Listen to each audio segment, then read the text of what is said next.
Hello, everyone. Welcome to the latest episode of the Bunkered podcast in association with Callaway. I'm Michael McEwen. We're back after annual leave and trips and October weeks and all that sort of stuff. A little bit of a mini hiatus there for a couple of weeks, but we are back and excited and lots to talk about. And yeah, look, it's 20th of October right now. People would usually be saying to me at this point in the year, I guess there's nothing left to talk about in golf and all that. Nonsense. This is one of the busy times of the year. Lots and lots happening. And yeah, plenty for us to discuss on this week's episode. I couldn't do it without these two gentlemen to my left. First of all, Bunkered gear editor James Tate, and to his left, performance editor Lewis Fraser. Gentlemen, hello, welcome. How are we doing? Hello, yeah, doing well. Thank you, Michael. Yourself? I'm all right. You had some time off, as you mentioned. Get up to Yep. anything exciting? Sorry, just threw that to me as I was taking a sip of coffee. It's like when waiters come up to a table at a restaurant, you've By got the a way, mouthful of food, and they're like, so how is everything? How are you getting on? That coffee's terrible. Oh, we need to fix that. I'm a coffee snob. I'm the first to admit it. I've got a Sage coffee machine at home. So I like coffee. I like good coffee. That's not acceptable. That is like drinking dirt. But it is what it is, Lewis. Okay, well, that's a bad start, isn't it? How was my week? My week was good. I was at home mostly. The wee one. It was the October week in Scotland, certainly, or in parts of Scotland. So the wee one was off. Spent a lot of time with her. Nice. Building forts and whatnot. I cleaned out the garage as well. I did a very sort of middle-aged man thing of the garage is a mess and that's my space. You know, grab a stick and let's get to work. So early spring cleaning. Autumn cleaning, yeah. So the garage now looks nice and tidy. The garden's a riot. Yeah. It was a good week. It was a fast week. I read some books, which is one of my favourite things to do, but I don't get much time to do it. Any standouts? Yeah, I read a book called, oh God, what's it called? Life After Death by a guy called Damien Eccles. Life After Death. Who, sounds very cheery. You know what? It wasn't in the slightest. So Damien Eccles, the author, he had been on death row in Arkansas, or as I think it was my brother once referred to, Arkansas. Close enough. sounds like something that someone from Yorkshire would say about the Kansas that belongs to them. Like Arkansas. But, it was, as you can imagine, 18 years on death row in Arkansas. Pretty bleak. Wow. But then he got exonerated many years ago. So that was, it was a good book. Yeah. Kind of convinced of his guilt, though, to be honest. Oh, really? It's this whole testimony about how I didn't do it. I'm very innocent. And I read it. And as I closed the book, I'm like, I've never been more certain of your guilt. Oh, dear. Definitely did it. Convince you in a book, then that's not So good. sorry, Damien. Yeah. He's a free man now. He doesn't care what I think. But yeah, it was He a might good be week. listening. A good week. How about you, James? You have a good week? You were away on your travels? I've been away, yeah. So last week we were in Terre Blanche. Royal we. But the week before What was in Terre Blanche, which, for the benefit of those who don't know, is in France. Yeah, south of France, just outside of Nice, about 45 Very minutes, which was lovely for the new Callaway product coming in 2026. Can't tell you anything at all. You'll have to tune into our YouTube, Instagram, TikTok, and other social platforms to see how it is. In January. In January, though, yeah. You can't say anything until January. Can't say anything. However, but the week before we were in Scottsdale National at PXG. PXG, yeah. With so, yeah. Dr. Bob. Dr. Bob Parsons. No one does golf trips the way we do. Was the man himself, he was there? He made a guest appearance. Fantastic. He did in the evening. He's the man. Love Dr. Bob. Quite a character, along with his better half, Renee. Yeah, she's as lovely as well. Great couple, love them. Yeah, and that whole trip was insane, as I'm sure you probably saw across social media. I was documenting it You heavily. didn't stop. I dread to think what your roaming costs were like that few days in Arizona. It's all included in my tariff with O2. I've got a slightly more expensive one. I thought you were going to say it's all included in my expense report. Yeah. Did you not see my expenses? Like $100 worth. But no. And you're away again this week, aren't you? I am. Yes. Tomorrow. Oh, right, okay. Brilliant. So Arizona, France, and this week it's... we're in Portugal, so off to Faro, about an hour's drive north, for Under Armour, for the reveal of their latest I've seen their new shoe. Which, can't say anything else about it. Can't say much about it, but I've seen it, and looks class. I will say this. for anyone who knows about football and understands football and is maybe of the same kind of vintage as me, think Adidas Predator, the impact that had on football boots. Mhm. This shoe has the potential to do this exact same thing for I'm golf. excited. Yeah. I've not seen It's, this. Not only does it look incredible, the tech story off the charts. Yeah. Okay. And I better stop talking before I Yeah, get yeah. into trouble. Yeah. There's, like any It's embargoes. it's unbelievable. Genuinely. There's already been sightings seen on tour as Rasmus Nergaard Peterson's been wearing it. Oh, has he? So if you want to see what he's wearing, check The old him out next. RNP. Yeah, Yeah. check him out. Check him out next tournament. But yeah, off there for a couple of days, so should be really cool. Very good. Lewis, James has been gathering the miles, but you've been gathering the silverware. What's this? Welcome to the club. Thank you. I feel very left out. It has been James that's been bringing back the silverware of late this year, but what is this beauty we A see good trophy, before us? That is a good Stunner. trophy. Well, if you're watching on YouTube, you will see the Scottish Golf Writers Trophy of the Year. So, yeah, won it last Tuesday at Dumbarnie Links, the wonderful The wonderful links. Dumbarnie Links. I Yeah, believe is its wonderful full name. Dumbarnie Links, to give it its full name. Can I see it? Can you pass Yeah, it over? of course, I yeah. want to So look at this. You need to be careful. This is about as close as I'm ever going to get to Should- the Scottish should- Golf should- Writers Trophy. You need to be careful here because I nearly It's had all right. that We'll take it. fallen Just or take it off. that one. Take it off the stand. Oh, yeah. Yeah, I've got you. Let's have a Jesus, James. Don't do that. Lewis, Let's have a look at this. There. The Yeah, I James did. Gammack Clark Awards, Yeah. Scratch Prize, Scottish Golf Writers. There's, Put your coffee in look there. at the There's names a lot on of this, good by names the on way. this, yeah. Jock McVicker, the great Jock McVicker. Bobby The, Jones. the inaugural winner in 1977. Mhm. Colin Callender's name's on there many times. Kevin Ferry, formerly of the Herald. Dougie Lowe, Dave Edwards, Mike Aitken. Tell you what, by the way, Lewis, Yeah. some proper names on that trophy, my man. Uh-huh. And very, you've very just added good. your name to the list Yeah, as I'm well. proud of that. That is Really, special. Did you drink a beer out it? No, I didn't. Oh, come Brian McLaughlin was very keen for me to fill that trophy. That is- halfway through my acceptance speech, and Brian shouted out that I need to do that. And then I thought he was joking. He was like, I don't think he was joking. So, Oh, really? yeah, I'll maybe, give you maybe that back. next time. Two Well hands done. on safety. What did you shoot? I shot 76. Right, okay. Nice. Yeah, 76 round Dumbarnie. I've got to say, conditions suited me on the day because we played from the white tees, which would be like the equivalent of the yellows at most courses that people Okay. know. So It like, was a short course. is what yeah, you said. short course is what I'm Yeah. getting at, and there wasn't really a breath of wind. Was which that is very were they the same unusual. tees we played off when we? No, we're played- one up from we were those a little tees. further So back, right, okay. it was very much, yeah, 5,400 yards. pretty. Well, I wasn't far off that, but here, look, not my choice. So maybe some other members Drove of the Scottish six golf greens. media wanted it to be Maybe. that Yeah, way, yeah. and it made for an enjoyable day. So Yeah. yeah, fantastic. Good stuff. Was a bit of a shock when Martin Dempster, our press centre colleague from Mhm. Scotsman, Great man. was reading out the sort of the preamble to who'd won, and then he said that it was the person's first time here. I was kind of looking around. I'd spoken to everyone, and everyone had been here before. So I'm like, oh no, gonna have to go off, and It's going to be. it's going to be me. I'm looking around. At Did you everyone do? else. Did you do the classic like junior golf acceptance speech? Oh, I just like yeah. to. Read it off the script. Yeah. I just like to Organisers. thank the organisers and the greenkeepers for such a great Gamekeepers are high course. up there. Wait, yeah. wait. Bar staff. Did you thank your Bunker podcast colleagues? Yeah, definitely. Shocking. Of course, I did. course It took me by surprise. All right, look, it wasn't the best acceptance speech in the world, but You went full Gwyneth Paltrow. I yeah, can tell. yeah. I went There were Keegan tears. Bradley and Yeah. naming the wrong people. And yeah. Thanks Oh, to my dear. goldfish. yeah, so. Yeah. But yeah, good day out of the office. Yeah, Enjoyed it a lot. absolutely. Well Course done. in great condition. Played some decent golf. Played with a couple guys from Scottish Golf. So Chris and Ian from the comms team. Nice. And Chris did remark a couple times. Chris, a really good golfer. He did say that I was driving it very well, which was right, better than it usually is. Anyone who's played golf with me this Did he year do will that know it's a thing bit- where he said to you, you're onto a really good score, by the way? There You was a must- bit must of be that scoring going well. on. I Yeah. hate that. I It's hate the that worst. as well. See, yeah. if you think that your playing partner's onto a good score, Mm.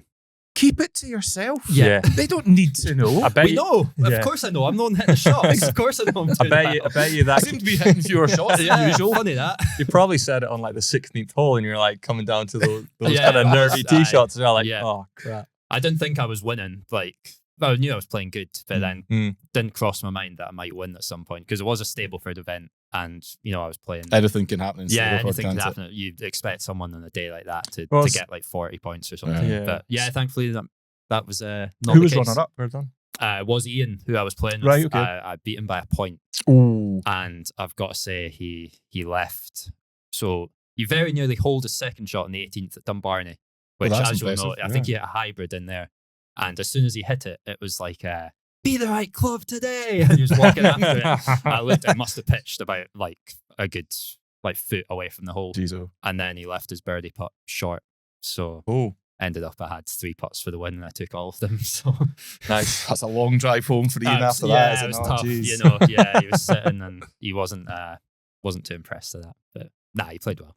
Good. Oh, good I'm stuff. glad Well that done. event's still going because it's been around in various forms over many, many years. And I think it's credit to Martin that he persists in trying to make it happen and, you know, sending out the invite to us as well to get involved. Much appreciated. You know, he's a good man as Martin. He puts a lot of, he's not just enthusiastic about covering golf. He obviously runs this event for us now as well. He runs the Dispatch Trophy in Edinburgh, which is one of the great intercity. It's not intercity, but it's, you know what I mean? It's like one of those great amateur events in the capital. And it's all credit to him really for having the wherewithal and the drive and desire to go and make it happen. Yeah. You know, he's very cognizant that we're all just walking on the footsteps of those who've gone before us, and Martin, you know, makes sure that these events don't disappear. So good on him. Thanks for the invite. Said. And thanks for the silverware, Martin. I need to get it engraved now, won't I? Well, yeah, exactly. I'm going to go full Gary Player and just get the engraver to do like size 24 capital letter font across the full thing. So whoever comes next, and I'm sure it won't be me retaining it. Listen, you might. I'd be surprised. This could be the start of the Lewis Fraser era. So Colin Callender won it 3 years in a row, and then forgive me, Ian Reich, who has won it 1, 2, 3, 4, 5 times. He won, and there was a bit of a break in between those years. So try and go on a generational run like those guys before me. There you go. The Scottish Scheffler of the Scottish golf writing. Yeah, they'll be thinking, not Lewis Fraser. Here he comes. They'll just start referring to you as the champ. Here comes the champ. I know about Mr. 240 down the middle every time. No, well done, Lewis. Genuinely impressive. Good job. You guys have done a very, very good job of bringing in the silverware this year. I feel like I'm letting the side down a little bit. Next year's your year. Is it? Yeah. Yeah, come on. Well, one of them's got to be. Yeah. Look, no time like the present. Who cares? 2023. Okay. Scottish, you know, writer of the year, columnist of the year, you know. Yeah. I don't care. Yeah. I'm not in it for the awards though. Okay. No. Working with you guys is reward enough. Punishment. Aye. So, right, shall we talk about some actual golf? Not that that's not actual golf. No, but you know, Stableford's not actual golf, is it? Let's be honest. Let's talk about real golf. Yeah. And we have got a cracker of a big question for you this week, presented by Callaway. The Bunkered Podcast, brought to you by the new Elite Driver from Callaway. Okay, thank you very much indeed, Callaway. I'm genuinely excited to see the new product. Like, you've seen it, you've hit it, you're raving about it. Like anything else, I just want to know what it's called. I know you can't say, but is the name good? Yes. Yeah, am I going to like it? Yes. Excellent. You're being very buttoned up, James. Well done. Yes. Pouring the company wine. Excellent. See if it's the Callaway Musket, given events of the last 24 hours. I can't tell or you. the Callaway Roll. Changing it. It's not the Musket. Good. Not the Tell you Musket. that. Okay. Good. That's a relief. No, listen, let's talk big question. And it's a beauty of a big question this week. Thank you, Lewis, for putting these notes together. No problem. Question is very simple. Is this the end for Tiger Woods? The former world number one announced that he underwent yet more surgery just over a week ago now. Yeah. It was a bit of a Friday or Saturday news dump. Tiger loves to release Friday news. night news, isn't it? Yeah. It's his favourite thing to do. Yeah. Just a screw you to the media. So thanks, Tiger. You have all day. Like, and I've seen the statements that you release, mate. They're short, okay? They're like 50 words. That doesn't take all day. Do it Tuesday lunchtime. Exactly. Anything. Yeah. Yeah. Friday night. Save it for the next day. Save it for Monday morning. But no, a Friday news dump. That's what Tiger's all about. Unfortunately, this latest one wasn't the kind of news that Tiger's legion of fans, and I would say that we're all in that group. Yeah, 100%. Not the news that we were hoping for. Tiger, remember, has been out of action for all of this year. The last competitive round of golf that he played in the PGA Tour, if you recall, was the second round of last year's Open. at Royal Troon. He hasn't played a competitive round on the PGA Tour since then. He had back surgery, I believe, shortly after the Open at Troon, was ramping up his return. We expected to see him back maybe February. We're talking Genesis Invitation time back in February this year. Then he ruptured his Achilles. If you have ruptured your Achilles at any point or know anyone who has, you know that is a whole year gone. So we were getting to the point that we were starting to consider, well, when might Tiger next peg it up? And those conversations were just starting to happen. And then he takes to social media to announce that he's had lumbar replacement surgery in his L4-5 lumbar spine in New York. He wrote this: "After experiencing pain and lack of mobility in my back, I consulted with doctors and surgeons to have tests taken. The scans determined I had a collapsed disc in L4-5, disc fragments, and a compromised spinal canal." Gents, I'm no medical expert, but a compromised spinal canal doesn't sound great. How do you do that? How does that happen? Wow. It's got to be something more to that, surely. He went on, "I opted to have my disc replaced yesterday, and I already know I made a good decision for my health and my back." The procedure was carried out in New York at the Hospital for Special Surgery by Dr. Shiraz Qureshi and was deemed successful. So, one thing missing from that statement from Tiger, and that was any indication of any kind about when he may or may not return to golf. Lewis, Michael, you asked the question, Yeah. Is this the end for Tiger Woods? Is this one procedure too many? What do you think? Answer your own question. yes. Sadly, I think it is. And I'd say sadly, genuinely, because we spoke about this back in, after his Achilles surgery, didn't we? Back in April time. And at that time, I said, I still think that Tiger could get back to playing some form of golf that he has in the last few years, where it's a major schedule and the odd event between that, whether it's the Genesis or the Hero World Challenge, that kind of thing. PNC Championship, and then maybe look into the seniors major. tour. Yeah, fifth major, exactly. But it seems like when, like you said, he seems to be ramping up to come back to play. He made a public appearance doing a clinic with juniors sort of maybe 6 weeks back. And then this happens. And it's just an all too common theme for Tiger over the last few years that he will have one setback and seem to be coming back from the setback. And then all of a sudden we get this. And you read out the details of the surgery. And like you, I'm no medical expert, but that sounds particularly bad. A compromised spinal canal cannot be a good thing. So unfortunately, I think Tiger's days of competitive golf could be over. And I hate to say that. I hope I'm wrong. But all signs are pointing that way, unfortunately. James, what about you? Do you agree with Lewis, or do you think that, Tiger's got it in him to return? I highly doubt it, unfortunately. I think if he does, you're just pushing water uphill at this rate with all these kind of... He'd do his back doing that, I'm sure as well. Yeah.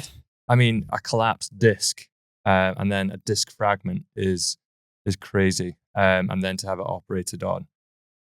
For him to come back and play, I think you would be looking for a miracle, if I'm really honest. I just don't see it happening. I mean, I think we can all agree, Tiger's played a massive part in all of our lives, especially kind of growing up, and see what he did, especially in his, peak Tiger years.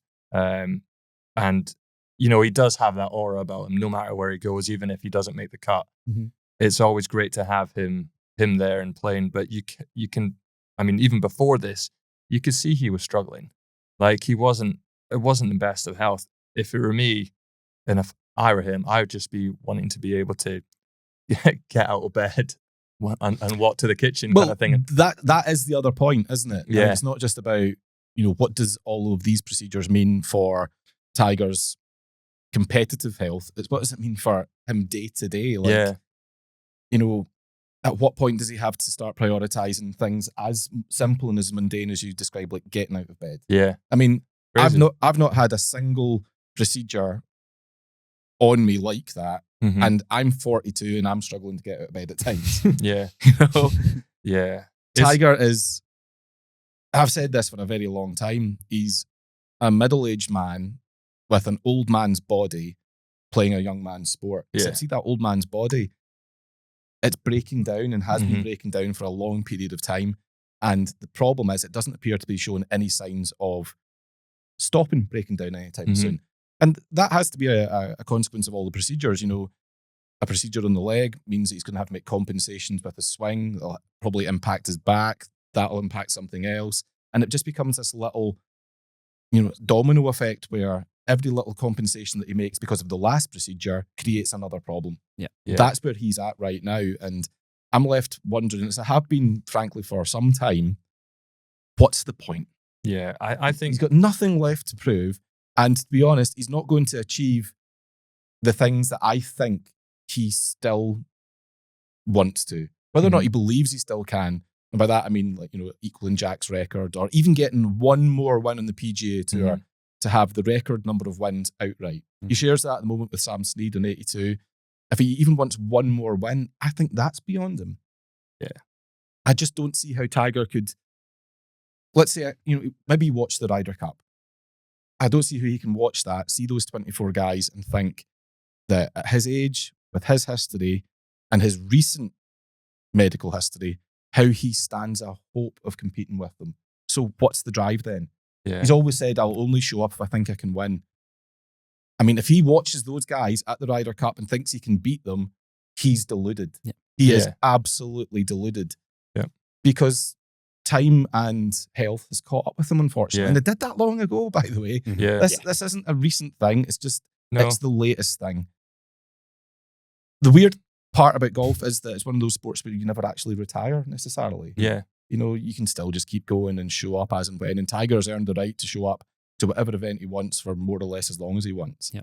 If he wants to play in the US Open, even after his exemptions have run out, they will find a way to get Tiger in the field. Yeah. Definitely. He can do that whenever he wants. So he doesn't actually have to say, I am retired, I'm done. But I think at some point he needs to draw a line and say, yeah, this is it. I've had a great run. I will play sporadically and as and when I'm physically able to. But yeah, that's me. Yeah, I think you're right. It's such a shame that we're not going to get this from Tiger, realistically. Think back to Phil Mickelson winning PGA Championship at the age of 51. Mm-hmm. And Tiger's coming up to that age. He's now. not going to do that, is he? He's not going to No, do that. there's Let's no- be no honest. way. That watching Phil do that was incredible. Yeah. And beating off guys like Tiger doesn't have that in him now. Brooks Koepka was playing with Phil at the time. Brooks, who was really at the peak of his Mhm. powers at that point.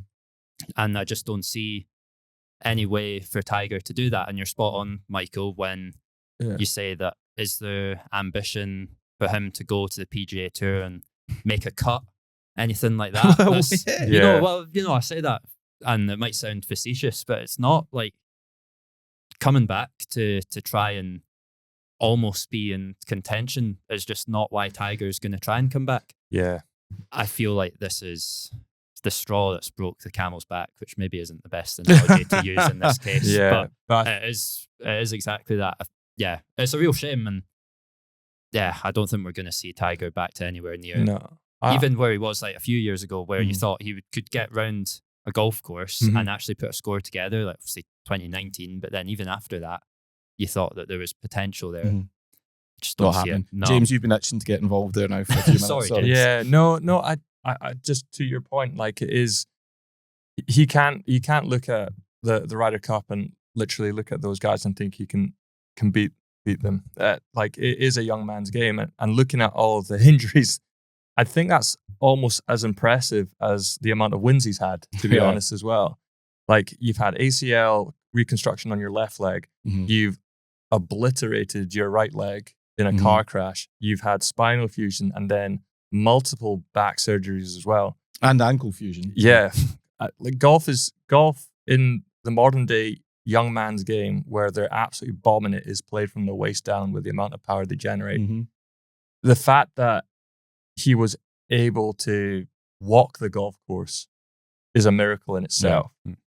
Let alone trying to keep up. And maybe that is one of the kind of the repercussions of having those, injuries from the waist down, where he's had to kind of change his swing and have it more rotational and not necessarily try and use the ground as aggressively as he once did. Mhm. maybe it is just a product of that and why he's had to obviously go into surgery as well. So yeah, all of it's that's true. interesting. I just think you can't disregard the numbers here. Tiger, since he won the Masters in 2019, and that was an incredible moment, and I think we'll look back on that as probably the real beginning of the end.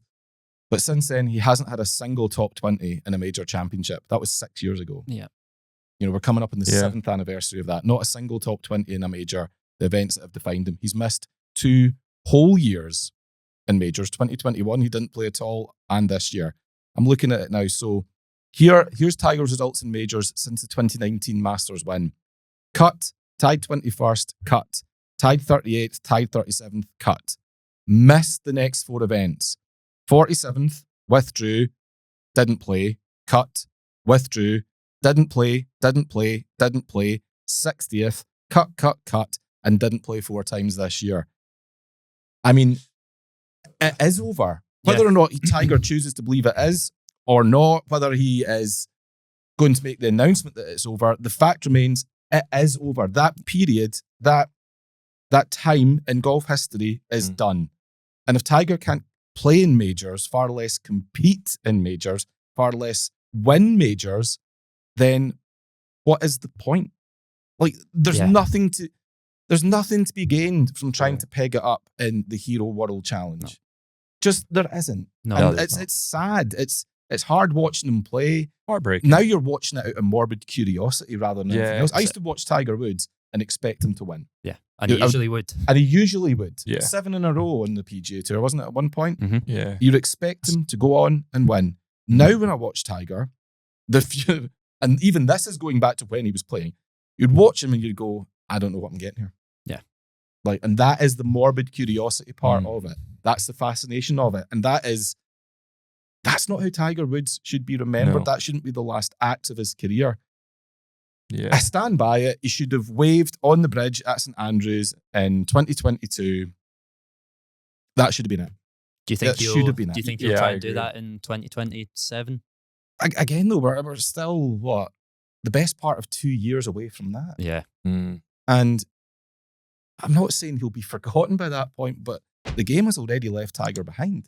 Well, this is the thing. We're getting to that point where majors a few years back, you thought, is Tiger going to play? Is he going to turn up? We'd be waiting for, like you say, the Friday announcement where he'd say, I'm going to be playing the Masters or the Open. But it's kind of going the way now that we don't expect any of that. And we haven't for years. And we probably won't be looking for that at the Masters, will we? Which is it's sad, but the game is kind of moving on at a professional level from that, answer this, right, honestly. During the Ryder Cup, that whole week, how many times did you guys think about Tiger Woods? Like, maybe once when he tweeted about Sunday Red clothes. Yeah. And you're during saying none, the James. session. That just doesn't happen. Mm-hmm. How many times did you think about him? Granted, it's a few months ago now, but the Open at Portrush? Yeah, not once. Not once. Sadly. Yeah. That is where we're at. So you're saying, does he have the wave at St Andrews in 2027? Listen, maybe.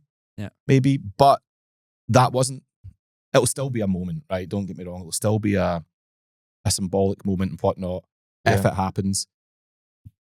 But 2022 was the moment. It was. Yeah. I just hope that we don't see, and you sort of alluded to it there, where he tries to come back and things just keep getting worse. Because for the last few years, that's where we've been, where it is morbid curiosity and you don't expect him to do well. And for the most part, since 2019, he's done pretty badly. Mm-hmm. And people growing up now, coming into the game of golf, will watch Tiger Woods, and that's what they'll think. They won't remember back to 2008 or early 2000s. They'll think early 2010s, where it's been a disaster, unfortunately. And Tiger will know that as well. So does he come back and think that he can change that? That's the thing with Tiger Woods. He always says that he'll turn up and think that he can win. I just wonder if that still is the case. It's like I said earlier, if you think you can win with everything that's going on, the age you are, the history of injuries that you've got, the huge list of procedures that you've had, and then look at guys like Rory, at Scotty Scheffler, at Xander Schauffele, at Victor Hovland, at Ludwig Åberg, and guys who've probably had 2 procedures between them, and who are younger, who are fitter, who have been playing a lot of competitive golf, if you're looking at them thinking, yeah, I can beat them, mate, I tell you what, it's not your spinal canal that needs worked. Yeah. It's something you're much right. higher up in the skull. Between your ears. Indeed. Yes. Yeah. You know, there's a lot of talk at the moment about, you know, he's now got his lowest world ranking that he's ever had. I think it's like 2084. And listen, that's not a surprise. The guy's not really played golf in 2 years. Mm-hmm. If you don't play, you don't accumulate points, your ranking tumbles. I mean, it's a fairly obvious thing. But again, it's indicative, I think, of the amount of time that's gone on rather than how he is playing and what he's capable of. Like, as I said, the game is moving on without Tiger Woods at a fair old clip. And I just don't see it. I just don't see him coming back and being competitive. Yeah. You know what? I genuinely don't even see him being competitive in the senior circuit. Yeah, that's what I was he's gonna 50 say. in what? Almost exactly 2 months. Mm-hmm. December 30th, isn't it? It's his 50th birthday. Be eligible for the Champions Tour. He can use a cart to get around if he wants. Couple of things on that. One, I'm not sure that Tiger's pride and his ego would have him cutting about in a cart when other guys like Scott McCarron and Steve Flesh and Retief Goosen and whatnot are walking the course. Yeah. I don't think his ego and his pride will allow him to make that. Walk through the pain, wouldn't he? Well, I think so. But equally, there's this assumption he's going to show up and just win everything. No, sorry. Guys take that seriously. That is a pretty serious circuit. Yeah. Let's not forget, Seve played one event in senior golf and finished dead last. Seve had back issues at that point and, you know, evidently discovered that it was far more competitive. It wasn't for him. Thanks very much. I won't bother. Yeah. Tiger's list of injuries are far more extensive. And forgive me, men of 20 years ago or 30 years ago, the competition is deeper in senior golf now. Yeah. You know, how is he going to compete with Ernie Els and Harrington. Retief Goosen and Harrington, Harrington. even God, Bernard Langer? Yeah. How is he going to possibly contend with those guys? That would Tiger, be you worst owe us thing. nothing. Yeah. Just go, get healthy enough and spend the time watching Charlie play golf, watching Sam play soccer or whatever. Just you've got nothing left to prove, nothing at all, and golf's fine. You know, we're all right. We're coping. Be the Ryder Cup captain. That's what everyone wants. Yeah. Well, yeah, that's a good point. That's how to stay relevant. He's not going to be playing anytime soon. Does this have any impact on his chances of that? I mean, given everything we know about the captaincy, it probably should. Yeah. They say that, you know, you should be a captain who's on tour and available and playing and seeing these guys shoulder to shoulder. I think that's why Luke Donald was playing with all the guys that were on his team, playing in tournaments with those guys so he could see them up close. It's not going to stop Tiger being the Ryder Cup captain if he can't play. He's Tiger Woods. He's going to be the Ryder Cup captain as many times as he wants, I'm quite sure. Yeah. But if he wants to be relevant, if he wants to keep his name in there, stuff trying to come back and sod the senior circuit, be the Ryder Cup captain for a day or man. Yeah. That's probably a good thing for him, isn't it? Because he doesn't need to hit any golf shots to do that. He can turn up to events in a ceremonial capacity and just be there, like similar to Luke Donald, but just not playing. I think that's a good thing to focus his energy into, but whether he'll see it that way or not, I don't You just know. used the word though, didn't you? Ceremonial. Yeah. That's a word I never, ever, ever thought we would use about Tiger Woods. I know. Yeah, it's a shame. It's not right. It's not right at all. Feels sad, doesn't it? You've got kids who are growing up just now in their teens or whatever, who will never know how good Tiger was at his best, but they'll know the guy that missed the cut at Troon. They'll know the guy that, you know, missed 3 cuts in 2024 maybe. Yeah.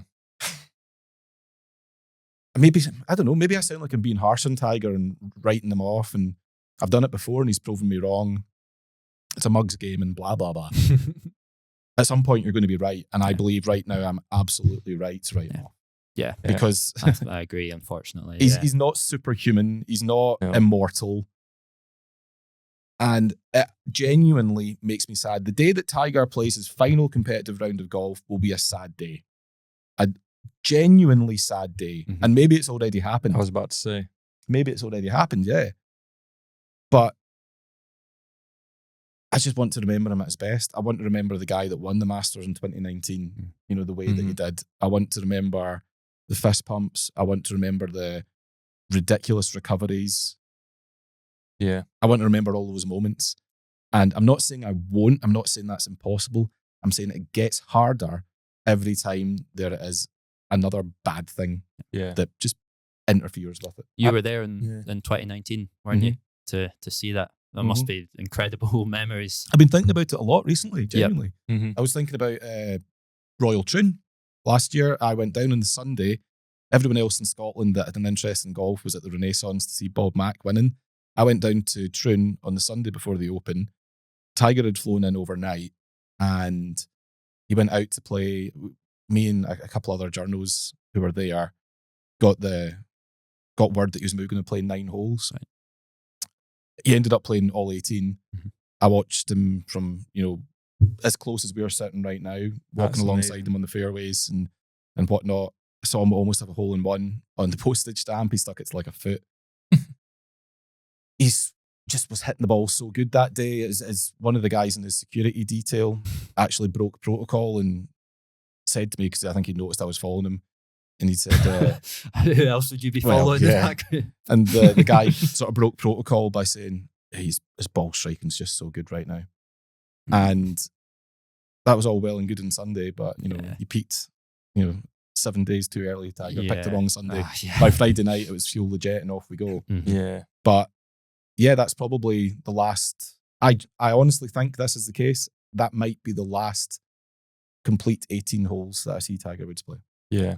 Which that's a shame. It is. It's sad. Really sad. But, time moves on and it waits for none of us. So at least you got to see his great ball striking that day. It was unreal.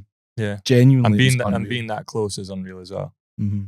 That's pretty cool. But yeah, I honestly think that's probably the last.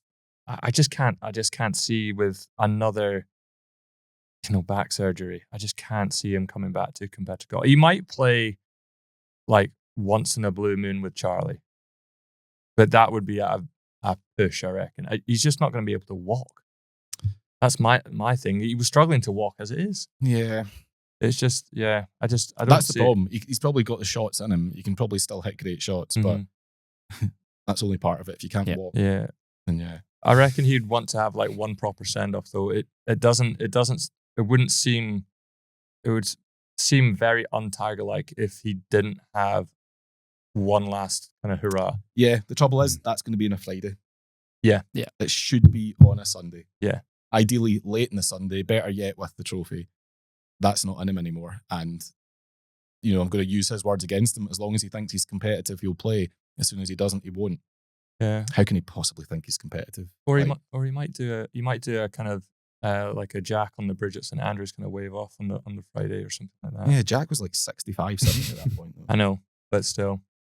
Yeah, well, he's got a bar in St Andrews now, doesn't he? Yeah, so, he place to do it. Head there Friday.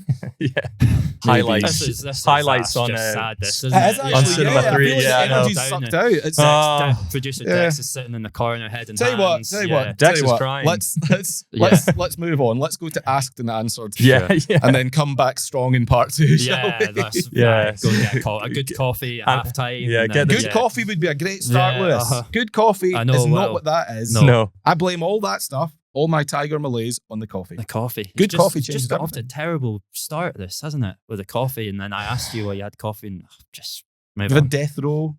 Yeah. With bad coffee. It's been the quite, the guy who got exonerated, he actually did it.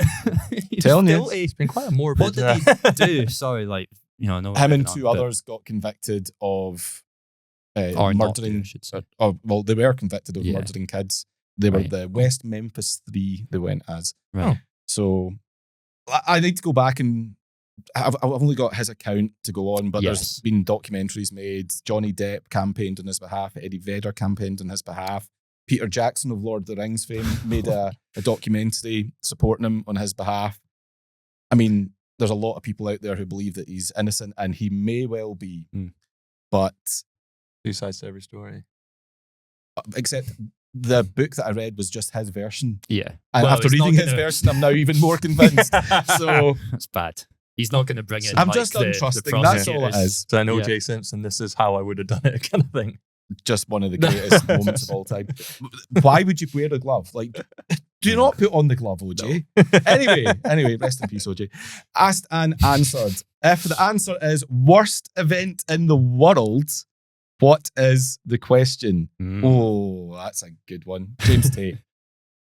Oh, Okay, this is the first time you've thought about it. I can see by your Yeah, eyes. sure. Lewis, what have you Well, got I for did me? the notes, but I know what the Right, real okay. answer is. But could it also be? Yes. Remember the Willy Wonka experience that came to Glasgow a couple of years back, or jeez. last year maybe? Was it that? That was awful, wasn't Terrible. Yeah. it?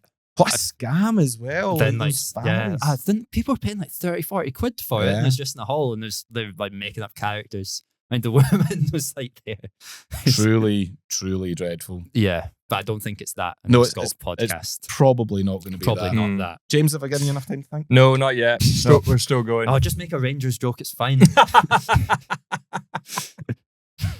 I could do that. Yeah. Oh, please don't. It hurts. It hurts. I'll tell you what. We will reveal the right answer to that. No, that's wrong. We'll reveal the right question to that answer.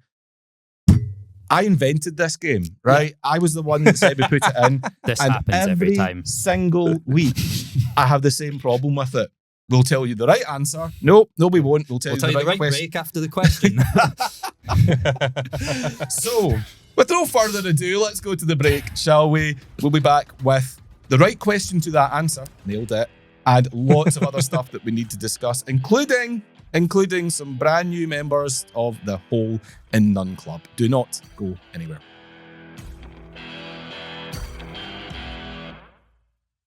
With the Golf More card, you only pay half the green fee on over 1,400 courses in Europe. For instance, you have almost 300 courses to choose from in South Europe and almost 250 courses in Great Britain. Join over 100,000 golfers across Europe. Get a Golf More card and play more golf. If you go to golfamore.com/bunkered, you can enter a raffle to win a Golf More card. If you prefer to buy a Golf More card right away, you'll find a special bunkered discount code on the same page. Visit golfamore.com/bunkered today. Golf More. More golf for the money. Welcome back. Part 2 of this week's Bunkered podcast in association with Callaway, Michael, James and Lewis, and producer Dex all here with you. Thank you very much for tuning in. Before the break, and I think I've got this right now. If the answer is worst event in the world, what is the question? That is it. well There we done. go. That was There we good. go. During the Smooth. break, we started talking about, well, what is the worst sporting event? And then randomly, some chat about curling came up. Curling is good to watch, right? It is. Yeah. It is good to watch. It's a really easy concept to follow. Now, What's going on? here's the link. Mm. What does curling have to do with Turnberry? I do. You know this? Yeah, I do. James? Oh, he's just looking so Yeah. blank. Nah. Probably something to do with the making of curling stones. There you well go. Done. Yeah, spot on. The stones used for the making of curling stones comes from Lewis. Oh, I'm not going to get the name. Oh my God. It's mined from Ailsa Craig, Yeah. which obviously is the big landmark Uh-huh. at the backdrop of the Ailsa and King Robert the Bruce courses at Turnberry. There you go. Bet you didn't know that. That's very good. Yeah. I like So I like curling. every single curling stone comes from Well, not Ailsa Craig. every single one. I mean, how I big do you thought think it Ailsa Craig was. is? Yeah, but then not that many curling stones are made in the world, are there? Let's find People out. people only pay attention every 4 years to it, unfortunately. so So I true. really Like No, I so like watching many of curling, the Olympic sports. It's funny. I was at ice hockey during the Ryder Cup. A bunch of us went to see New York Rangers play at Madison Square Garden. Yeah. And I was reminded of what my dream job is. I want to quit this, sack off the rat race, and I want to become a Zamboni driver. You know, is the wee that guy like that the- comes yeah, on. yeah, He's got his little van that he drives Yeah. over the ice.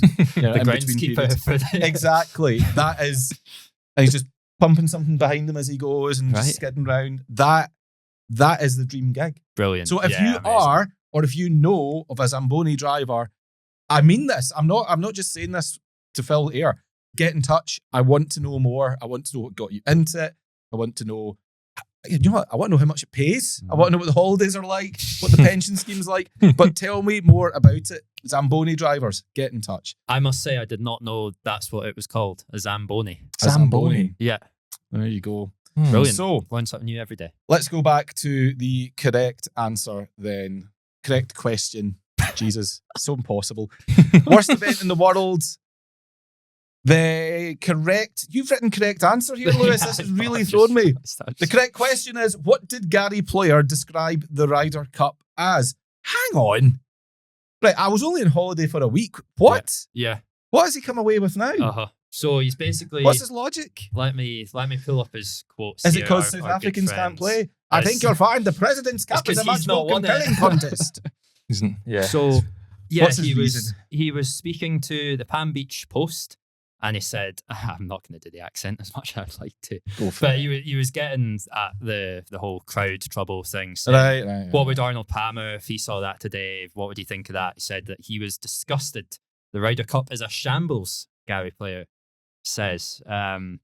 Said, I love the fact that they say USA, USA. I love how the British, he said British, not Europeans, respond in their way. I think that's exciting. But the Ryder Cup to me is the worst event in the world. To see a PGA of America hire a lady to stand on the tee and then, in parenthesis, if you want to call her a lady, and say, Oh, Gary. F you, Rory, F this European team. Are we crazy? And then the head of the PGA of America says, what was so serious about it? But he's So- not wrong in what he's saying, apart from the bit where he calls it the worst event in the world. Yeah. I mean, there are worse. Many, many worse things have happened in the history of the world. World War But- II. I get what he's saying about... And he's yeah, settling on Ryder Cup. Yeah, as the Ryder Cup sort of pales in insignificance, the crowd trouble. But as we've mentioned... it Gary, was- a man, you're from South Africa. Yeah, well, there you go. Yeah, you're Some wrong. Man. Some man. Yeah, just... So... It's a shambles. I was reading Stop that it. It's story rubbish. thinking, Don't yeah. like it. Just because he's What a not won fool. it, you can't write his name. He's on not the a fool. trophy. Gary Player's not a fool, but I just wish No. he would stop saying such mental stuff. Yep. I do Yeah, look, it genuinely makes good love him. stories though, doesn't it? It does. He's It makes great content. he's a He's an peach. incredible golfer, incredibly successful man. Still going strong well into his age, Spoke about Tiger Woods at the start of the show. Gary Player's not had any issues like that with his body, No, he has not. as we well know. Because No, and those if you're in any doubt, ask him. Yeah, He'll tell you. Uh-huh. Let's move on. Thanks, Gary. That was quite the detour. Something a little bit more self-promotion-y now. So you may or may not have seen this. I certainly hope you've seen it. But recently we went live with our first major editorial campaign. Public Golf Counts. You can actually see I've got the badge on here. Get the badge in, as they would say.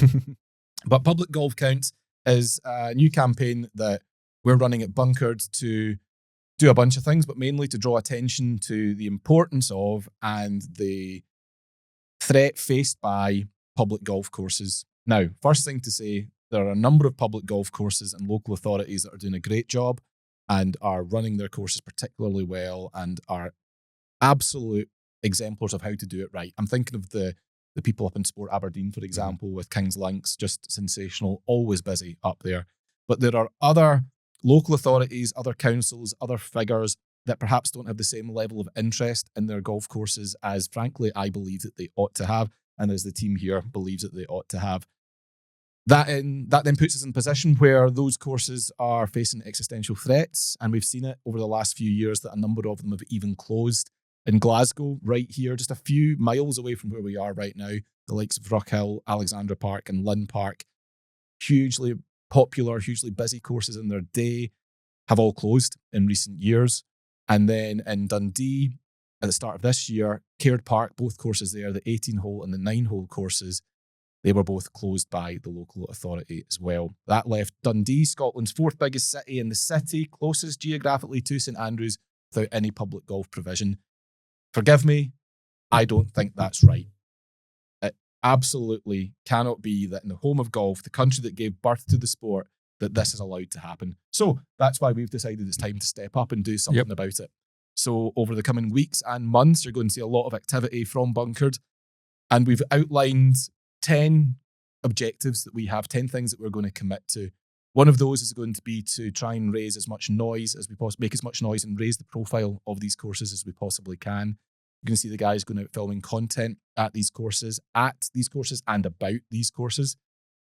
And we're going to try and hold accountable the people who perhaps don't see their value and who would close them, given half a chance. We firmly believe that these courses are critical to the long-term health of the sport. They aren't going to host the Open. They're not going to host the Ryder Cup. They're not going to make it onto many bucket lists. But as I've said before, that is not the reason why they exist. They're there to provide an opportunity for people who perhaps want to learn to play golf in a more relaxed, less intimidating environment than a private members club might put up on them, or even those who can't afford the fees that private members clubs require. I should know their value because I am a product of public golf courses. The reason that I'm here doing the job that I'm doing now is because that's how I got into golf. I didn't walk straight into a private members club. I know that these guys didn't either. And many of you listening and watching to this, you won't have had your entry to golf in that same way. If you take all of these courses away, or even enough of those courses, that is going to be to the short, medium, and long-term ill of the sport. Something I've heard so much over the last year or two is the sport and people within it, frankly, congratulating themselves and patting each other on the back for participation rates being at record high levels. Yeah, that's good. That's how it is right now. In 10, 15, 20 years' time, if these courses, public golf courses, are allowed to close at the rate they're closing, that participation rate won't be up there. It just will not. Instead, you'll have fewer people playing the game, and it'll be only those who can afford to play the game. Again, at the risk of repeating myself, I personally can't have that. It doesn't sit right with me. It doesn't sit right with any of us. It's not right. It's not sustainable. So let's step up and do something about it. That's where we are with public golf counts. We're putting a lot of time, a lot of effort, and frankly, a lot of money into this. And you can see for yourself some of the early bits of content that we've made. You can read our objectives. You can read our pledges. You can get more information on how and why we're doing this. That's at bunker.co.uk/public golf counts. But it's not just on us, okay? We would want and we need you guys watching and listening to this to go and make better use of these facilities yourselves. Use it or lose it. Let's make it as hard as possible for councils and councillors to put forward a compelling case to close them. We're getting close to that time of year again when councils will set their budgets, and where there's money and savings to be made, you better believe they're going to look at golf courses if they can. Always been low-hanging fruit, soft targets, ripe for the picking. You can think of a lot of uses for that land. Let's keep using them for golf. This is the home of golf. This is our national sport. Sod football, it's our national obsession. Golf is our national sport. Let's keep it that way and keep these places open. So there's a full list on the website of all the public golf courses and community-owned golf courses in Scotland. Please go and play them. I know it's tempting to put the money aside and go and play the trophy courses. They're great too. I'm not saying don't play them. But for 10, 20 quid, you and your mates could be the difference between a course staying open and a course closing for good. It really is that stark. So please get involved and help us out. I covered it. Yes, Good. I'd say Nailed so. it. Absolutely nailed it. Absolutely. Yeah, you're Good. spot on what you're saying. Excellent. It's, like I used to live in Denniston and I would walk around Alexandra Park, and you walk down where you could see like where the golf course was. You think this land just isn't getting used for anything else here. Why are we not putting like a little bit of effort into maintaining this? Like you say, it's not a golf course that's going to host the Open or the Ryder Cup, but someone who lives in a community where they might not be able to afford a membership fee that's several £100s can go and pay a £5 or a £10 or whatever it is and go and get started in golf. And then from that point, that could be the point where they go and have like an obsession with it. And like you say, Michael, make a living from it. Whether That's where it all begins. Yeah, where it all begins. It's like you say, I didn't begin playing somewhere that's going to cost several £100s to play, but then as you get into it, playing courses that are accessible for people, then that's where these things can start. And Dalmuir is like a great example on the road from us. I spoke to former footballer Martin Hardy. That's right. Yeah, I forgot about that. A few months back, and it was to talk about his clothing line that he's launched. But I, said like, take me back to the start, and he goes, well, when he was a teenager, like when he'd stop training from football, he didn't want to go to like a fancy golf course. He just wanted to go and have fun with his mates. So they went to Dalmuir, stuck a ball in the, the chute where you decide when you teed off. And if it wasn't for that, then he probably would never have taken up golf. So that's something that he now plays like 5 or 6 times a week, he was telling me. Wouldn't have got into And it all started there. his business. And it all started there. And I'm sure there's countless And people listening to us who are exactly the same. That's a very good point, because we're not trying to make the next Tour Pro out of doing this. There's enough people doing that. We're not trying to be another governing body for golf. Again, not our job. Frankly, I feel like we're doing other people's jobs for them with this campaign, and I hope that they get on board and I hope they show some support and lean in, because everybody stands to benefit. But we're not out here trying to make Tour Pros or anything like that.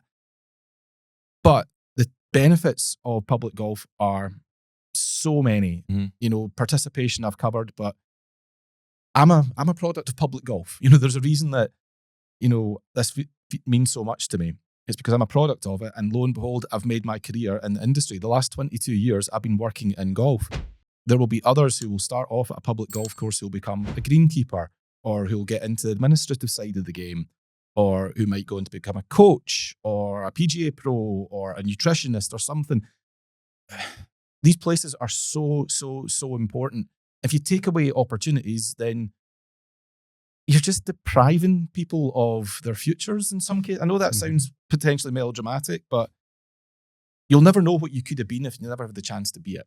And that's why these places matter so much. So please lean in, support us, help us out, help us make noise, help us make content. If you've got a story about what a public golf course has done for you and what you've gone on to achieve, please get in touch, let us know. I said this in the launch video. I honestly believe that if we all muck in here, then we can make a lasting difference. Not just a difference, for the next set of budgets that are coming up in January, February, not just the ones after that. We can make a lasting difference, and we can show the rest of the world that Scotland, keep saying it, the birthplace of the game, understands the value of public golf. So, yeah. Absolutely. Let's all get into it. Yep. Let's talk, gentlemen, about the India Open. Something interesting happened there at the weekend. Tommy Fleetwood won. That was very nice to see. Yeah. Best player in the game right now, James? Tommy Fleetwood? Or am I overstating it? I mean, it's Scotty Scheffler, but I would say I would say he's definitely, the way he's playing and continue to play from even after the Ryder Cup. He's, hate this word, trending. Oh, you've done it. Stick a pound in the jar. To be honest, ever since he won the Tour Championship, I feel like it's just unlocked a different kind of class of Tommy Fleetwood. He was great before. I think he's definitely got that kind of little bit extra between his teeth. He looks like he wants to win everything he plays in at the minute. So it looks like he's gonna as well. Yeah. Which is the other thing, isn't it? Well, he's holding putts. 7 under final round in India? Bloody hell. What a way to do it.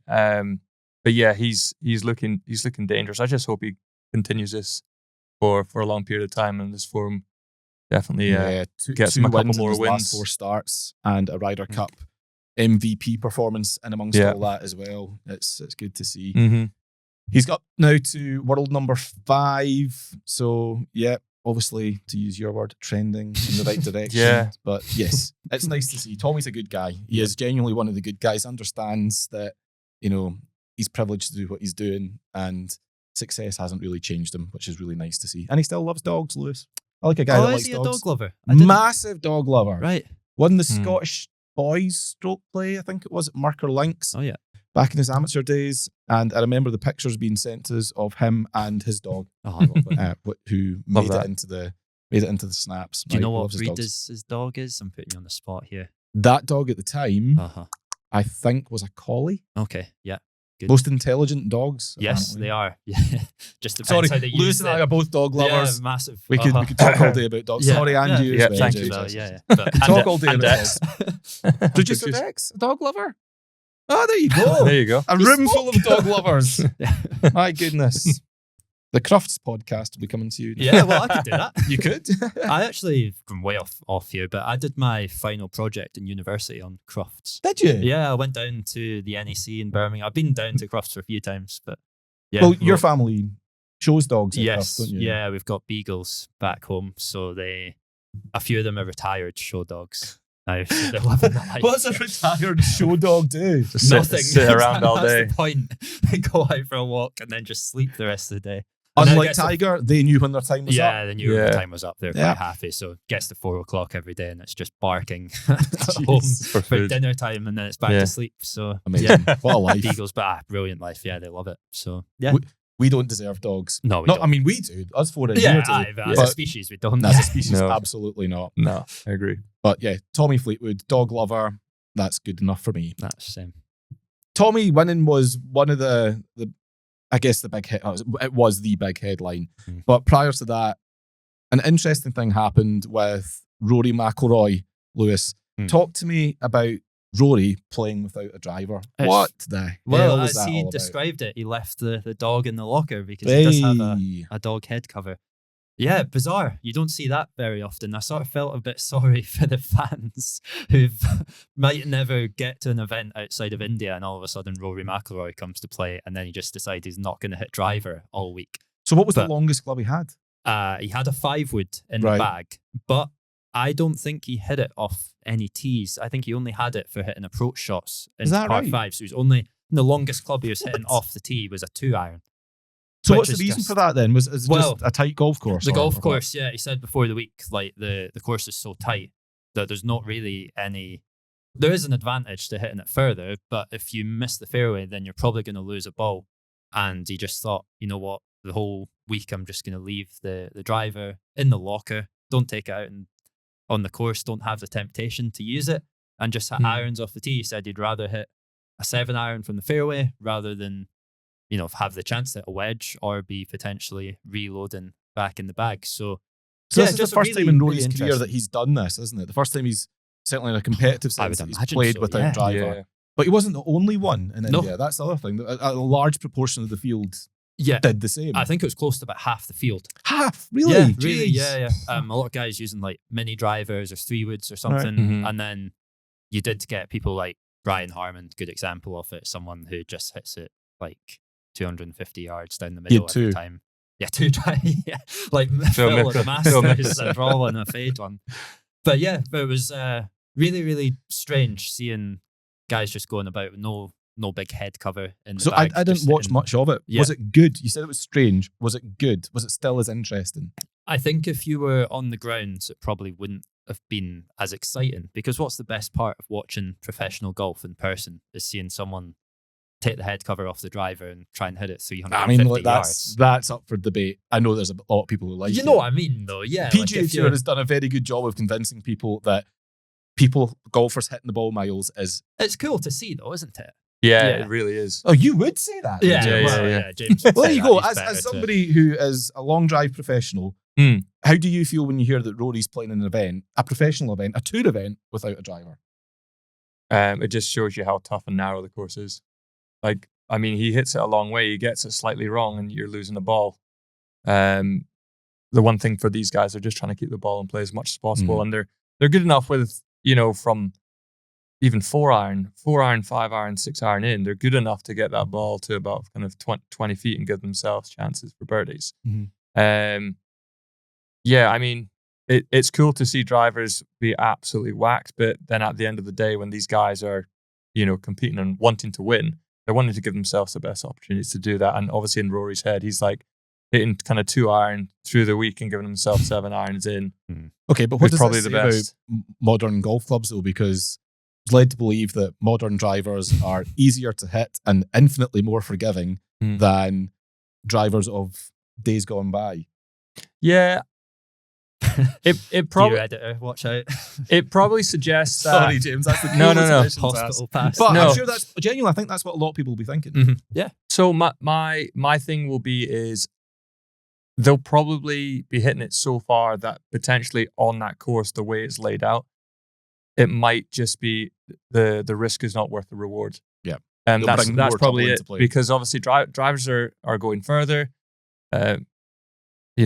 Yes, it is just a couple yards further, a couple mile per hour quicker every single year, but they are progressing each and every year because of how they're being designed.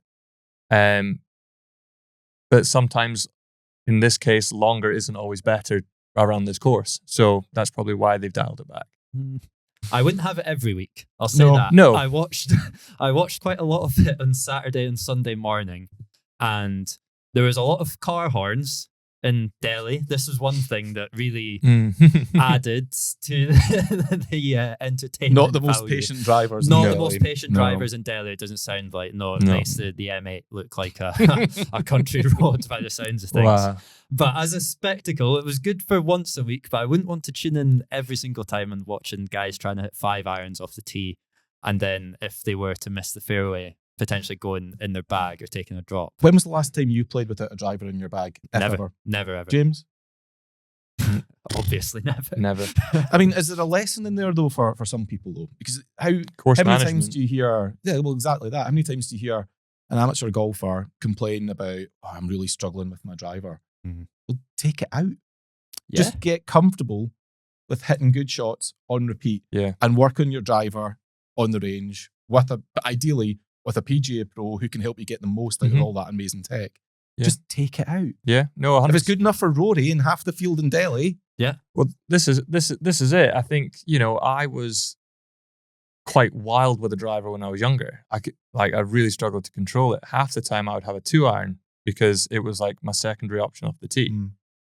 And it's saved my arse a lot of the time as well. But I think, look, if you're not getting on with a driver, first of all, get some lessons. spot on. Figure out how to obviously How to get on with it. get on with it and get more shots down the fairway, because the closer you are to the hole, strokes gained prove that the closer you are, the lower the scores are going to be. But if you're also not getting on with it, let's say you hit a couple tee shots, then have a secondary option, whether it's a 3-wood or one of the A mini driver. a hybrid, a mini driver, a driving iron, something else, which you know that you're going to hit the fairway like 8 times out of 10 or something like that. It might not go as far, but if you keep the ball in play, guarantee you're going to score better than carving one off into the trees or into the bushes and lose a ball or OB. It's an interesting one. I'm putting my Shot Scope hat on. Go on. Here we go. So we work with the guys at Shot Scope, and I have access to this database that is filled with numbers that fries my brain a lot of the time. But one thing that I take out of it, you mentioned like using the 3-wood and dialing things back, right? For across the range of handicaps, the fairway percentage from using your driver to using your 3-wood basically doesn't change. Like it's a couple percent each way. And for a lot of the guys, driver will actually find the fairway more often. Now I get that there'll be people listening to this who say, but I'm terrible with my driver. Like I hit the 3-wood down the middle every time. You probably don't. And if you do, you are the exception. You just think you do. You think you do because it's like confirmation bias. If you remember the time when you took the 3-wood out and your playing partner's like, well done, Davey, you're playing safe, good man. Whereas you might still carve that into the trees. Or with the 3-wood, you're more likely to top it, let's be honest, and it's got a shallower face. So for me, the lesson is for amateur golfers, like the driver's the most important club in the bag. It's the most forgiving club in the bag. It's the most forgiving one. And if you can't use it, you're putting yourself at such a disadvantage. Saying that, if you go and play the Indian Open at a golf course where there's about 30 yards, room for error, then it would be useful to be able to hit a 3 or 4 iron or a hybrid that you're more likely to hit down the middle. That was one thing, again, from the stats, that going to a 3-wood doesn't help you hit more fairways. But going to like a 4 iron or a hybrid will give you like a bit of a spike in terms of number of fairways. But then your next shot's longer. This is the thing. Then you might be hitting a 4 iron, and again, where you could have a 9 iron or an 8 iron if you're hitting your driver. But either get a lesson or buy a new Callaway Elite driver. Do both. Yeah, do both. Yeah, get fit. Get and then good, get a use the lesson. best tech. Double down. There you go. Just do both of them, and then you'll be on tour. Yeah. I enjoyed a tweet that I saw from Dylan DeChair. Dylan, a good friend of the podcast, works for golf.com, and he said he has a 20 handicap buddy who stopped keeping driver in his golf bag because he knows if it's in there, he'll eventually get tempted to use it and it'll ruin his day. And what's fun is that this week, Rory's doing the exact same thing. So. It's so true though, isn't it? Yeah. The amount of times you go like, I'm just going to take it easy today and play safe, and then you bogey the first, like, right, second, the head cover's coming off. Exactly. I had this at the old course actually. So played it in Media Day a couple of years back, and I thought, right, everyone goes the first tee at the old course and they all hit like 6 irons off the tee, just not a long hole, and you don't want to take like the burn into play or anything. I thought, hybrid. It's a good, like, reliable club for me. Yeah, James is wincing already. I Thought can I'd see where go this to is the, going. I went to the range. I went to Golf It the night before, and for the full hour that I'd booked at Golf It, I like warmed up for like 10 minutes, and it was just hybrids. Then just visualize the first fairway at St Andrews, no problem. Got up on the first tee, and I was like, nah, sack that. Driver's coming out. 460s. It's the biggest face. I don't care if I hit it into the burn. I'm getting the biggest face in this. James, possible. you played St Andrews more than I think probably anyone listening to this. What's the club that you go with off the tee there? Obviously, considering your prodigious, I was going to say your prodigious length. Thank you. That's what she said. So, yeah, what's the club you go with most often? No, normally a 5 or 6 iron. Right. Okay. Just punch one down there because it leaves me with about 145 to 150 yards in. So it's not too close where you're not going to get like enough spin on it, but you're far enough back to get the ball in the air and get it to drop soft. Mm-hmm. I've played the Old Course, I think, 5 times, including once backwards. And I'm pretty sure I've only hit driver twice. I know I've hit 3 wood, I've hit hybrid, and I hit 5 iron the day we played it.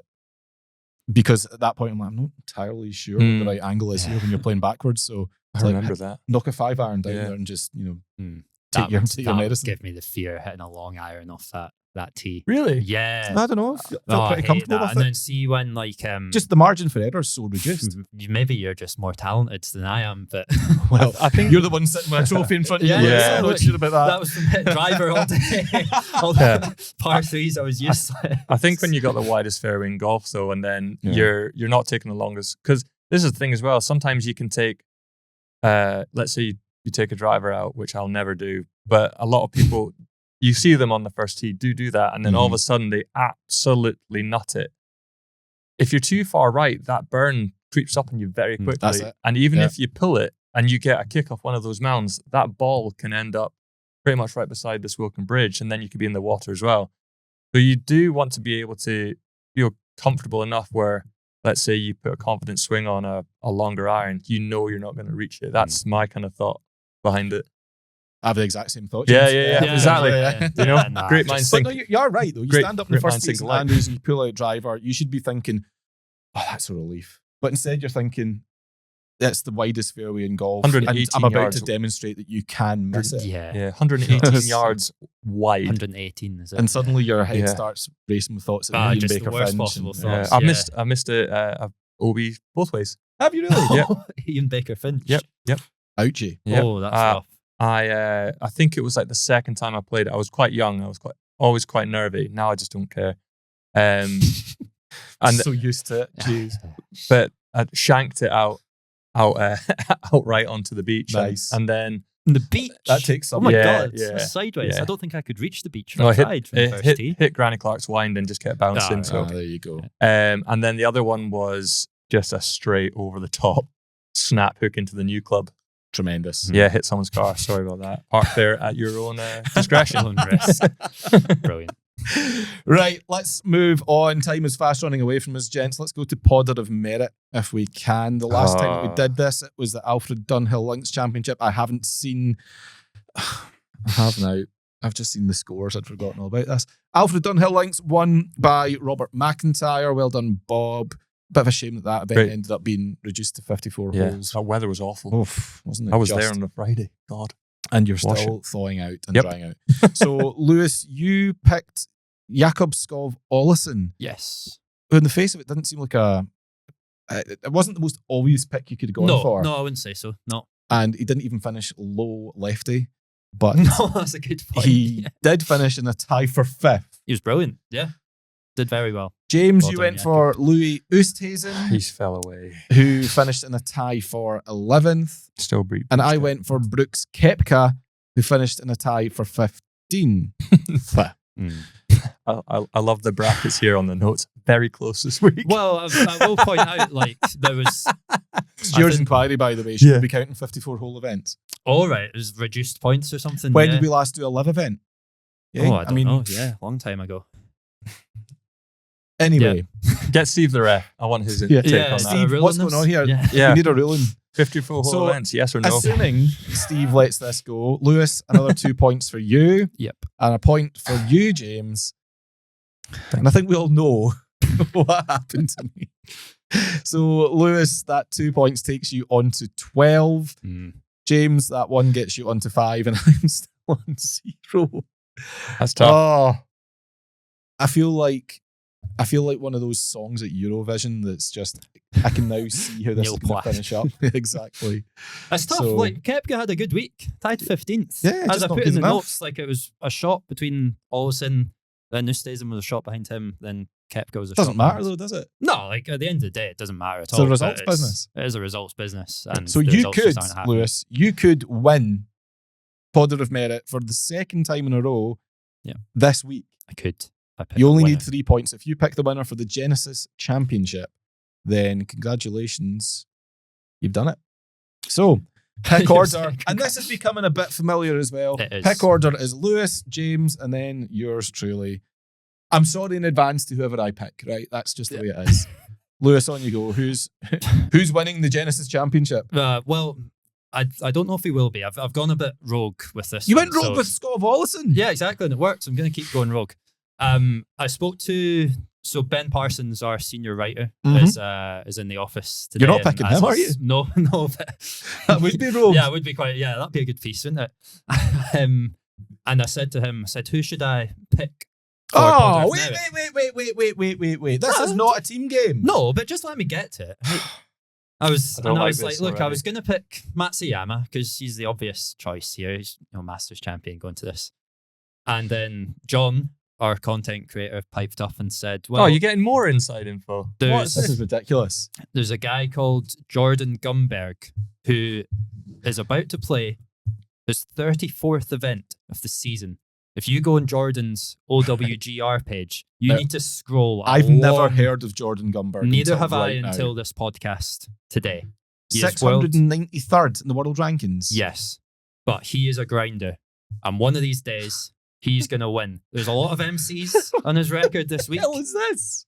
Hey, look, You're just taking the piss. it's got to turn at some point, and I Jordan think this is the week. Gumberg.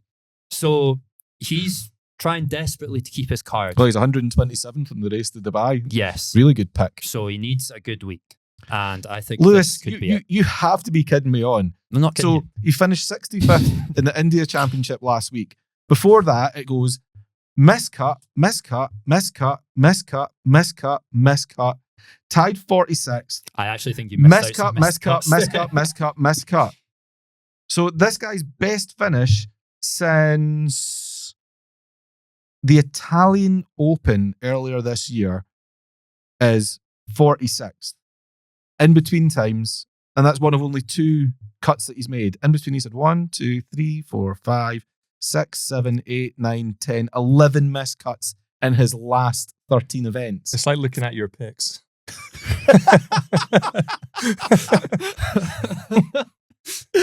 Oh. You're going with... Yeah, I'm going with him. Yeah. Because I think if he wins to keep his card after all this, played however many events this year, over 30 events, Listen, have Jordan Gumberg as many times as you like, mate. Go I'm for taking it. him. Yeah, James. field in the B team this week. Go on, Jordan. Jesus. I don't know what to say I've just after seen he's a that. member of Adios Yeah, I Golf thought Club. that was a really nice strand Yeah. to this story as well. Could be saying that Adios. to his tour card. Well, yeah. Adios Golf Club. I'm now interested in Yeah. Adios Golf Club. Coconut Creek, Florida. Why is everyone in America just got better names? Yeah, it's quite a The cool name. Adios Coconut Golf Creek. Club in Coconut Creek. What a I great want to go name. there. Oh, sorry, I'm down a rabbit hole. James, Yeah. who are you picking? Tristan Lawrence. I Fine. think he played really well in India. I think he's on to a bit of form. I reckon I'm not sure if he'll win it, but I reckon he'll do pretty well this week. Probably better than Jordan Gumberg. Well, yeah, probably. so I'm liking my chances so far. It's a good laugh, isn't it? Oh, Is that- it? Yeah. Yeah, it is.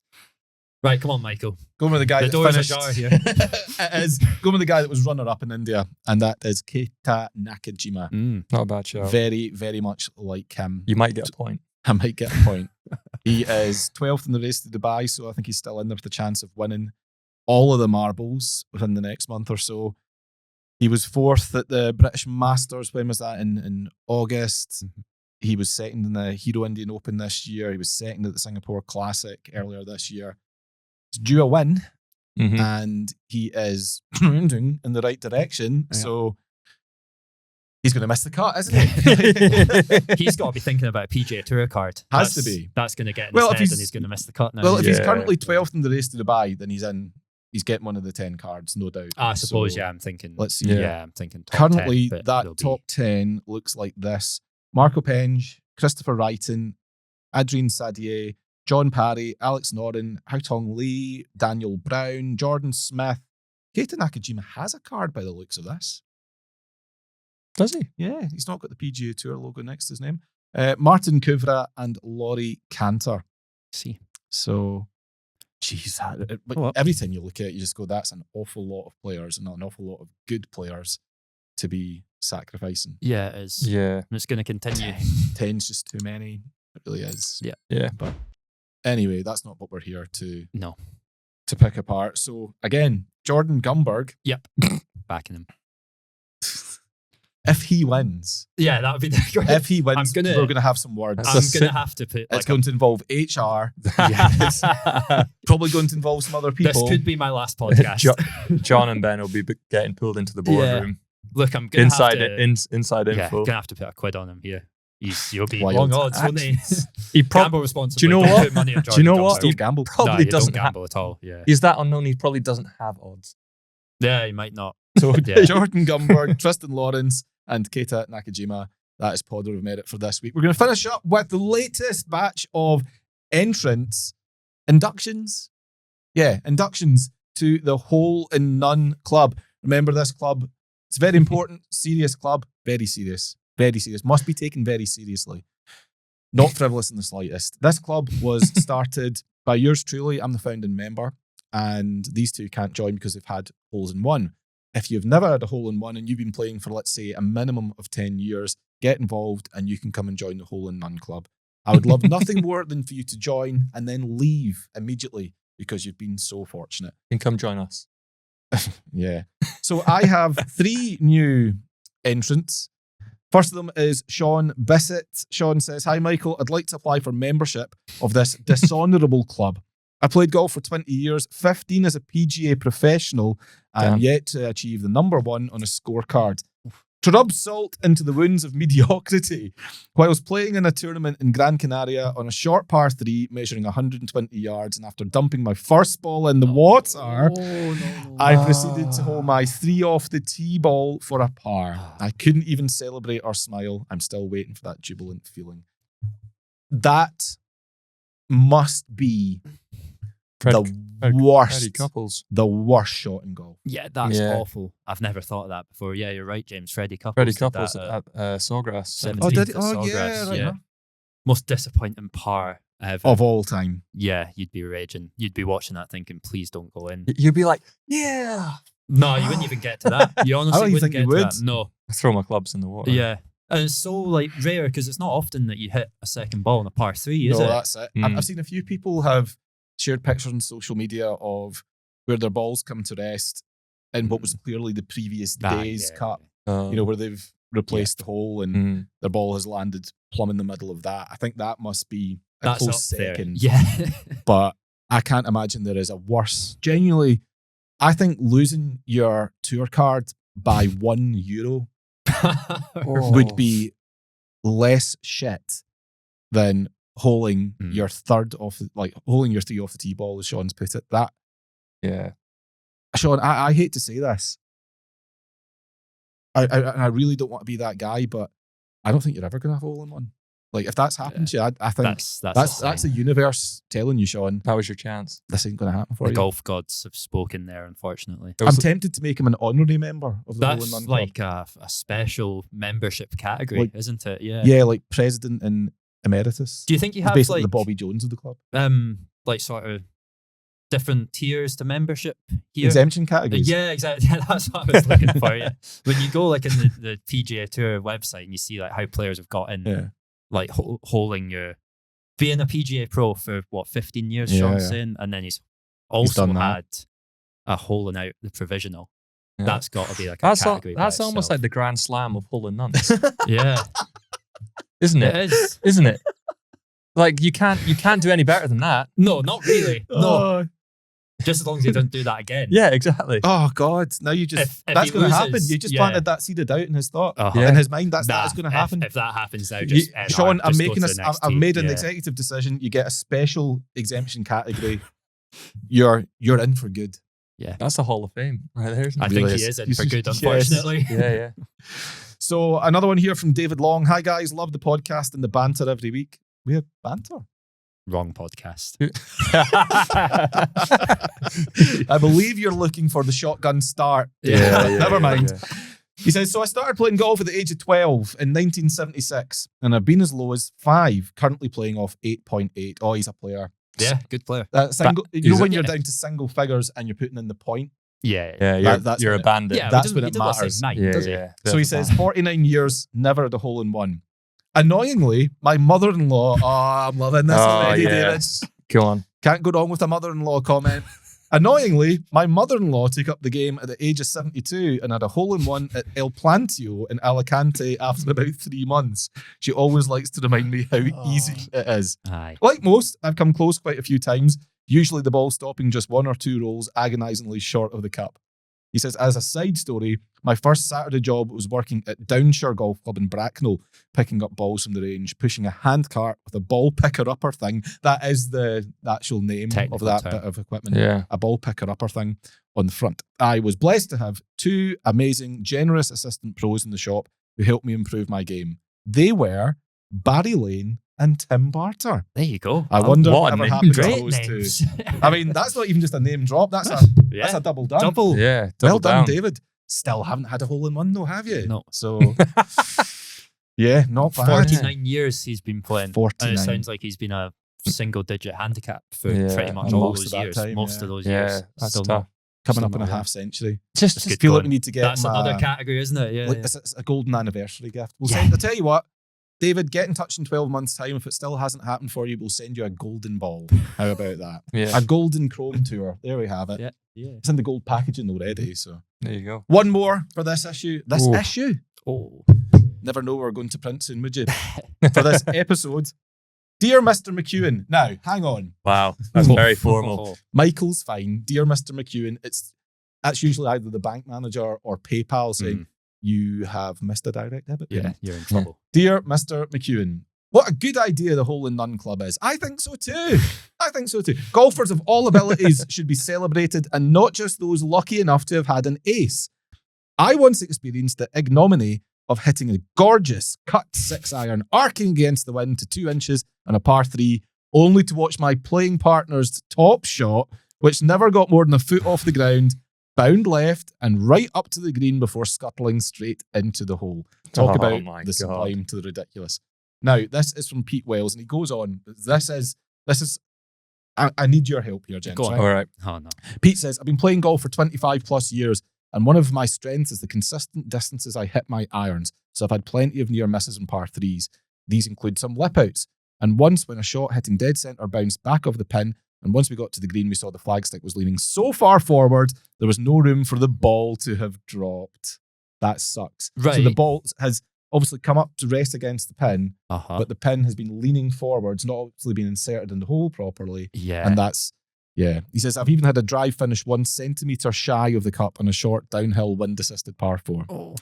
Nonetheless, I've had an ace on a hole. Whoa. Hang You're on. thinking. Hang I on. know he what you're all getting in there thinking. This is the hole in none Ineligible. club. I've had an ace on a hole that is 125 yards uphill to a raised 2-tier green that is bunkers front, left, and right, i.e., a hole that could grace any golf course. However, it was on a par 3 course. So numerous people believe this cannot be considered a hole in one, as it was not a proper course. Could you weigh in on this and give your verdict, please? I'm very concerned that on a technicality, I will be excluded from both the hole-in-one club and the hole-in-one club. Hole-in-none, and thus No be man's left land, wandering yeah. the barren backwaters of golf, a lonely, solitary outcast. Well written. Gents, what we thinking? Par He- 3 course hole-in-ones? Do you he's- count or do they not? He's in the hole-in-one club. He's in the hole-in-one club? Yeah. Yeah, I'm Lewis? saying hole in one club. Yeah. I mean, you wrote down a 1 on a card. Yeah, Then- exactly. yeah. That's my thing. Yeah. And it's a decent distance of a par 3. It's not like a 50, 60 yard. See, I kind don't- of number, so 125 yards uphill, Yeah. 2-tier green, bunkers front, left, and right. That's a challenge. I think there's like different par 3 courses, isn't there? Mhm. There's like pitch and putt courses, And then and there's then you've got like actual par 3. it's like the bad little 9, like at Scottsdale National. I can't say I'm familiar. No, I but, can't imagine many people are, but No. nice try. But yeah, Yeah. I'm sure that's a good example. So I'm interested in the first one that he talks about, where the ball's resting beside the pin, because if the ball is wedged between the flag and the cup of the hole, you can move the flag, and if the ball drops into the bottom of the cup, you've made a 1. So let's see that Yeah. again. So I don't He quite says, know. about his I plenty think of near he misses. hit the pin and These came back. include some Oh. lip outs, and once when a shot heading dead centre bounced back off the Yeah. pin, Okay. and we got to the green. We saw the flag stick was leaning so far forward there was no room for it to have dropped. Oh, Right, so it's not so it's resting not up actually against rested it, up. Okay, but it never stood a chance because of how the pin because had of the been pin. replaced. Right, I see. Yeah. Yeah. I mean, That that's count. unlucky. Yeah. No, that Yeah. doesn't count. That's Yeah, that's got just you now. bad luck. Yeah. I mean, I'm happy to say that. Hole Well, in one or hole in none? hole in one. I'll welcome him into the hole in one club.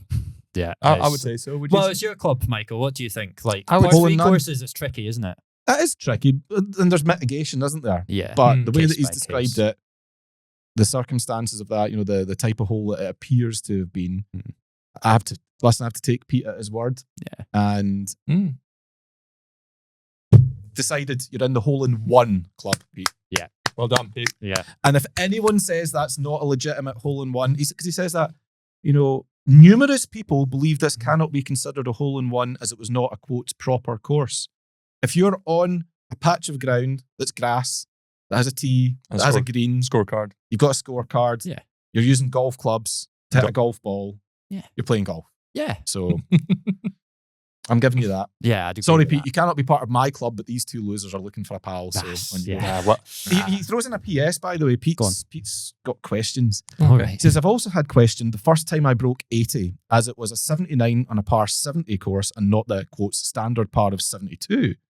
Shooting level par in my home course because the front 9 was closed for maintenance and we played the back 9 twice. And there's 2 things. No, 3. And Okay. I once recorded a 1 over 72 only for the course to be reappraised 2 weeks later and with no changes to the design or length be upgraded to a par 72.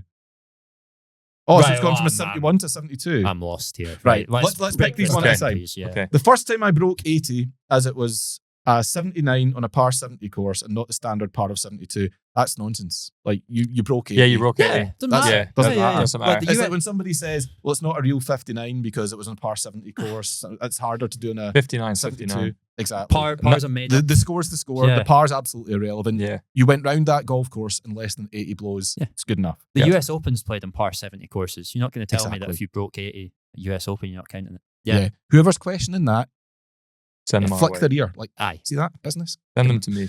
Next up, shooting level par in my home course because the front 9 was closed for maintenance and we played the back 9 twice. Put an No. asterisk on that one. That doesn't count. Nah, that doesn't count. Sorry. You've played 9 holes yeah. twice. It's the same. Yeah. If it was a 9-hole course designed to be played twice, then yeah, Mm. absolutely. But it's not. That one I'd put an asterisk beside. I wouldn't Yeah, I count don't it. think it's cut and dried, really. Hmm. Still played 18 holes in Yeah. shot level par. But But you then- can't say that's your home course because it's not. No. It's 9 holes of your home course twice. Where do you draw the line with this? What if I just went and played a really easy hole 18 times and parred it every time? Oh, you're starting to sound like those people who are like, well, why don't they all just say that they're injured during the Ryder Cup and then it would be a... No, come on. But It's not far. Not far you away. know the point I'm making here. I can't do that I one, sorry. No. think it's a grey area. Okay. And I'd I once say no. recorded a 1 over par 72. So he shot 72 on a 71. Mhm. Yeah. Only for the course to be reappraised 2 weeks later with no changes to the design or length be upgraded to a par of 72. So, So is he what's the questioning question? Is it, whether are he you shot asking whether level it's par? level par or 1 over? I would say, yeah. I mean, to be fair, they've probably changed one of the par 4s to a par 5 or something like that to make it 72, surely. Yeah, but then when he played it, it was a par 71. So yeah. I think he's shot one over, unfortunately. You shot one You've shot over one in, over. Yeah. in the Yeah. current state of the As it course. is. What was the It's par like- that day? Yeah. Yeah. That's It's like, it. what was the standard scratch that day? It's like, It's the Yeah. same for What- everyone. exactly. What were the conditions on the day that you played it?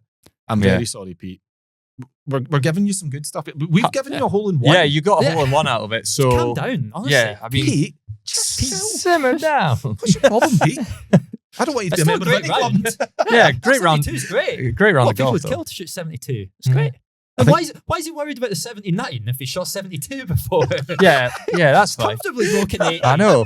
That's a good point. Yeah, Lewis. thanks. Listen, Yeah, I'm so- going to go back to the start. He called Yeah. me Mr. McEwen and said the hole in none club's a good idea. So, Aye, Pete, he's a good you're all right by me. You're a good guy, Pete. You're Yeah. a good guy. Yeah. I think you're bragging. I think this Yeah. was all just one big humble brag, Yeah. but I'm okay with it.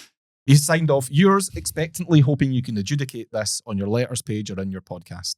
Pete Wells. I think we've adjudicated pretty well. Yeah, I there. think we have Good done it. Firm as well. but fair. Adjudicating. Yeah. Firm but fair. Firm but fair. Good hole in one, Pete. Well done, Pete. Right, gentlemen, that is it for this week. We've only got 2 new additions to the Hole in None Club. Yeah. Welcome, David Long and Sean Bissett. And welcome to the other club. Pete Wells. Keep them coming. Let us know. Tell us your stories. Give us your rationale for being a member of the Hole in None Club. This is growing arms and legs. And before you know it, it'll be the biggest club in golf. It probably already is, to be fair, Mhm. but I want to make it very official. good, yeah. So keep getting in touch, and I will be sending out certificates of achievement or non-achievement very, very soon. Gentlemen, thank you for your time. Thank you. Much Thank you. appreciated. So off to Portugal. Safe travels. Thank you. Congratulations once Thanks again. Well very done, much. Lewis. Mr. Fraser, Yeah. excellent work. And we will be back again this time next week. Until then, ladies and gentlemen, it's bye-bye for now.